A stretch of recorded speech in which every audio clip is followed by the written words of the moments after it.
হার নিশ্চিত বুঝে পুলিশকে ব্যবহার করছে তৃণমূল। সৌমেন্দু হার নিশ্চিত বুঝে তৃণমূল পুলিশকে ব্যবহার করে বিজেপি কর্মীদের মিথ্যা মামলায় ফাঁসাচ্ছে বলে অভিযোগ করলেন কাঁথি লোকসভা কেন্দ্রের বিজেপি প্রার্থী সৌমেন্দু অধিকারী। পূর্ব মেদিনীপুর জেলার কাঁথি লোকসভা কেন্দ্রের বিজেপি প্রার্থী সৌমেন্দু অধিকারী আজ জেলা কার্যালয়ে সাংবাদিক সম্মেলন করে বলেন, ভগবানপুর, খেজুরি সহ আরও বেশ কিছু এলাকায় বেছে বেছে বিজেপি কর্মীদের মিথ্যা মামলায় ফাঁসিয়ে জেলে পোড়া হচ্ছে। তৃণমূল এই পুলিশকে ব্যবহার করে এই ধরনের কাজ চালিয়ে যাচ্ছে বলে অভিযোগ বিজেপি প্রার্থীর। যেভাবে পুলিশ সন্ত্রাস, কারণ তৃণমূলের এখন এই মুহূর্তে ঝান্ডা লাগানো, দেওয়াল লেখার লোক নেই।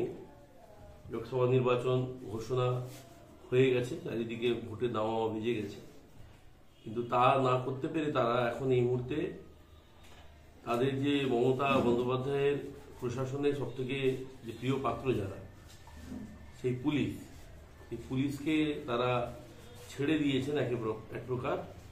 কাঁথি সাংগঠনিক জেলার ভারতীয় জনতা পার্টির কার্যকর্তাদের